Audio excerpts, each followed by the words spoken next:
were very young. We were victims of the Stellaron disaster, and the family's Mr. Gopher Wood, who would later become the Dream Master of Penacony, saw that we siblings had no one to turn to and took us in. Later on, Robin and I lived a time with nary a care in the world. One day, after dinner, while my younger sister and I were lounging about in Mr. Gopher Wood's yard, we spotted a fledgling Charmony dove all on its own. That baby bird was tiny. It didn't even have all of its feathers, and it couldn't sing. When we found it, it was already on its last breath, having fallen into a shrub, probably abandoned by its parents. We decided to build a nest for it right there and then. However, thinking back, that winter was unusually cold, with fierce winds at night in the yard, not to mention the many poisonous bugs and wild beasts in the vicinity. It was clear that if we left the fledgling in the yard, it stood no chance of surviving until spring. So, I suggested we take it inside, place it on the shelf by the window, and asked the adults to fashion a cage for it. We decided that when it regained its strength enough to spread its wings, we would release it back into the wild. The tragic part, something that we'd never considered, was that this bird's fate had already been determined long before this moment. Its destiny was determined by our momentary whim. Now, I pass the power of choice to you all. Faced with this situation, what choice would you make? Stick to the original plan and build a nest with soft net where the Charmony dove fell. Or build a cage for it and feed it, giving it the utmost care from within the warmth of a home. I eagerly await your answer.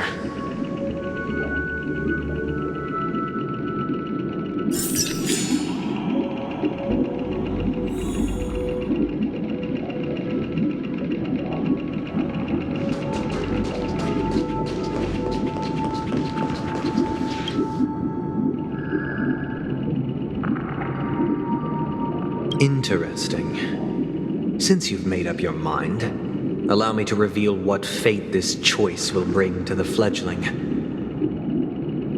From what I've observed, there are at least 3 predators in that yard that prey on small birds: the Vossicle scorpion, Asdana wolverine, and the Huntington winged snake. Even if they shy away from humans, these animals are still near apex predators in a fenced location like a yard. In such a location, only one fate awaits that little Charmony dove: a painful death. As for the choice you made, I am deeply sorry. Now, let us advance to the second decision. This time, it's the story of a dream chaser. This story happened when I was appointed as Bronze Melodia, a position exclusive to the Oak family, charged with listening to the problems and vexations of dreamscape residents and providing them with the relevant guidance. It was during that period that I had the opportunity to hear voices from all corners of the dreamscape: joy, sorrow, arrogance, regret, the complex tapestry of human nature that formed the world, and I was fortunate to catch a glimpse of it. He was a dream chaser and an illegal stowaway. Just like the rest of them, he came to Penacony in search of a better life, except that, to most people, the price he paid I suppose you could say it was everything. He told me I sold everything I could at home. The house, the land, even his 2 children. He said he could not afford to raise them, and that at least they could eat if they lived as slaves. He had a plan in place. He would buy back his children once he had made his fortune, and enjoy Penacony's beautiful dream with them. Alas, his plan to smuggle himself was somewhat clumsy, and he was sniffed out by those pig-headed hounds. After hearing the Dream Chaser's story, I immediately appealed to the Bloodhound family to cease their pursuit. That way, at least he could live peacefully. But I was still too naive to the ways of the world. I did not anticipate that what I thought was a kind gesture would later lead to dire consequences. I'll tell you the outcome soon. For now, I'd like you all to make a choice. Will you do as I did and try to convince the Bloodhound family to stop their pursuit so that the Dream Chaser may live peacefully and realize his wishes? Or will you remain silent, leaving him to languish while the hounds are hot on his heels until his inevitable judgment arrives? I look forward to everyone's decisions.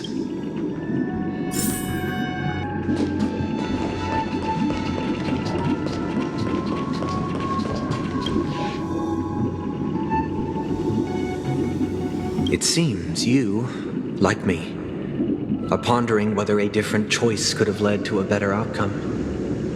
Sadly, his fate would only be more tragic. Say he never gets caught. He would only die from delirium. The methods with which illegal stowaways enter dreams are unorthodox, not flawless like the hotels. Living in the dreamscape would be a mere pipe dream. Should he be apprehended, could the hounds afford to turn a blind eye?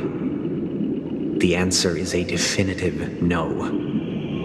They couldn't bear the resulting consequences, and thus wouldn't dare extend a helping hand. As to your choice, I once again offer my heartfelt apologies. Next comes the third and final decision, and the story this time is my own. This story happened the day I was appointed the Oak family head.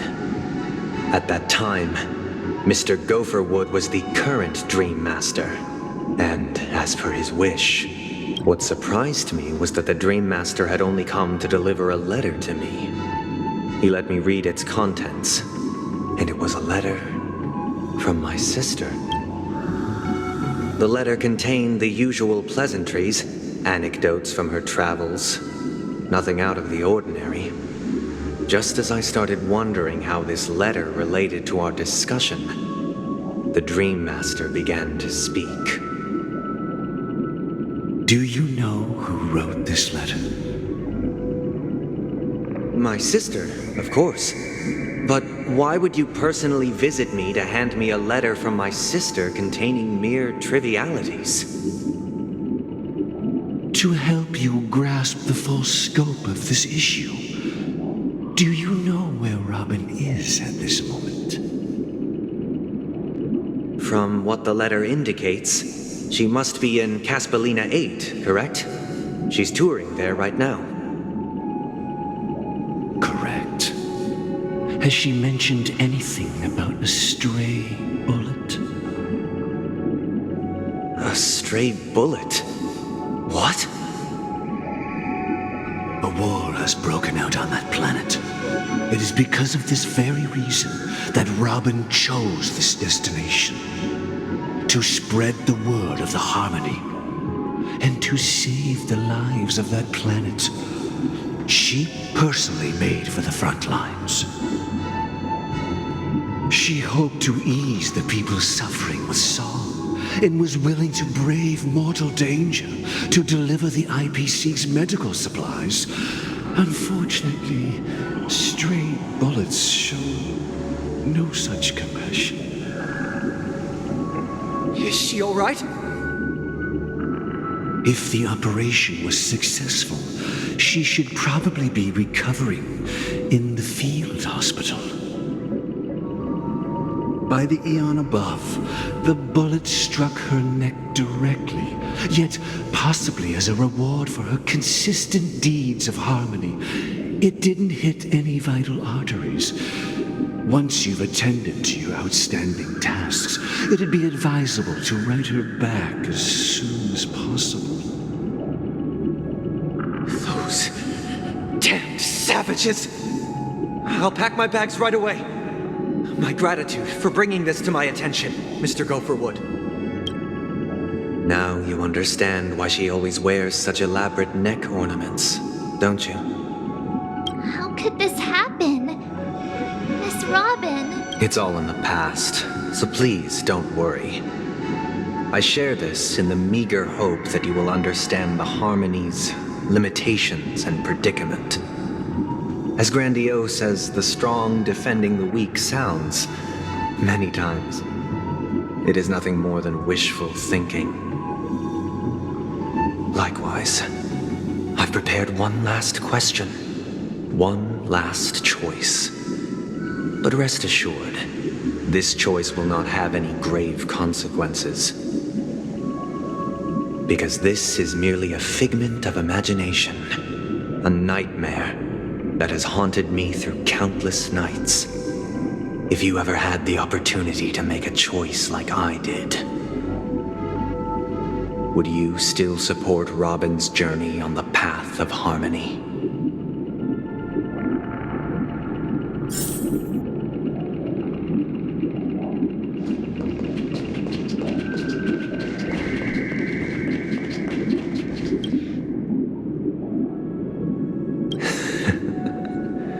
I see. I am now aware of everyone's stances. Raising these questions merely serves to illustrate one point. The plight of Penacony cannot be salvaged by the Harmony. The true foundation for a sweet dream paradise can only be established through the order where the strong govern the weak. I know the suffering of being tormented, the turmoil of losing your way, how sorrow and even despair set in when matters don't work out. All of this causes me unending pain, because this is not what happiness is at all. We must teach the weak how to live a happy life. And this life isn't some noble propriety that the upper crust preaches, but in definitive terms, a way of survival that belongs to everyone. So what is your definition of living a happy life? Good question. Human consciousness is fundamentally an illusion, a cage known as self-worth. People lured in by this illusion make mistakes, yet still ask that external influences bear the burden. When one mistake after the next permeates the masses, they become impossible to trace. Thus, the amassing of these individual cages culminate to form a prison, a place dictated only by the rule of survival of the fittest. Nature is always accompanied by predation and sacrifice. Its antithesis is known as order. That is what I want to do. Unite people's happiness under the banner of order. They won't need to make bitter choices any longer, nor face the weaknesses of humanity. They can cast aside their primal instincts to build a haven for mankind. Simply describing thoughts is far too abstract, so allow me to provide a simple example. As you all may know, there are societal norms like weekends evenings and long weekends that exist on some worlds. During these hard-earned rest days, people are given the chance to extricate themselves from the stresses of everyday life, allowing a certain tranquility to return to their souls. And it is only on these days that people do not have to adhere to the law where the strong prey on the weak. They can live out their lives happily during these brief intermissions. It's just a pity that 2 or 3 days are still too fleeting compared to the span of a lifetime. From where I stand, society's ideal system should be 7 rest days. Following Sunday, there should ensue a second, a third, and indeed an infinite procession of Sundays. This should be the face of the new world. Idyllic, eternal, peaceful days. And thus, every person can return to their base selves in this utopia. Some gaze in reverence at the stars, pouring their whole beings into calculating the distance between us and the isolated world of Pagana. Meanwhile, some seek refuge in quiet corners, holding one another, unencumbered by the chains of unwelcome obligations. There would be no need to bear the hardships of reality. Only in this way can humanity face the inevitable end with the purest of spirit, living a life of dignity. This is what it is to live in bliss. Miss Firefly, you who are stricken with entropy loss syndrome, you of all would surely understand this.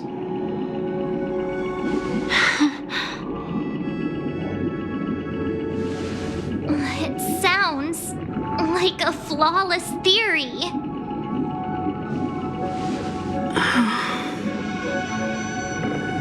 But what is the price to attain all this? The cost is minute, merely a personal and eternal sacrifice. If this paradise is to be maintained for everyone, someone must remain trapped in solitary awakening until the end of the cosmos. Awakening.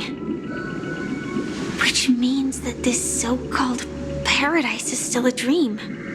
Stepping into this paradise means forsaking reality, correct? It is not forsaking, but transcending. Flesh, blood, sorrow, weakness. If the physical is the root of spiritual suffering, it is only logical that we defeat it. But in this supposed bliss, people won't have defeated their demons. The chance to overcome their tribulations would be forever lost to them. In other words, it is an escape.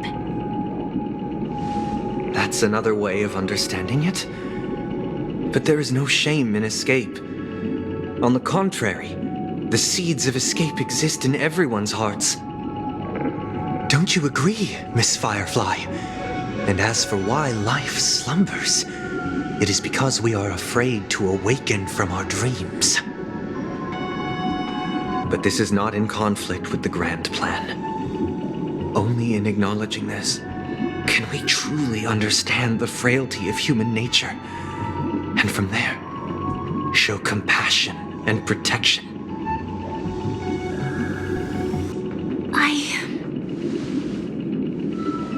I admit that you are a born leader. Your perspective on humanity brims with pessimism. Yet you express compassion for all, even when your heart pities them. But unlike you, I live for the self. From my perspective, individuals making choices for themselves is their birthright. The want to escape may be innate in the weak. But whether they are weak or not, it is not up to another to decide. Perhaps in your mind, you also view me as weak?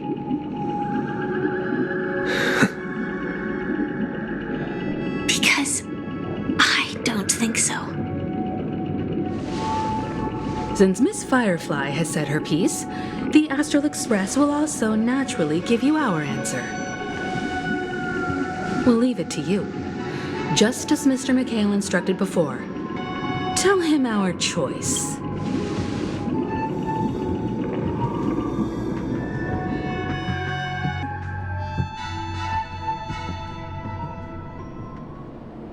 What is this place?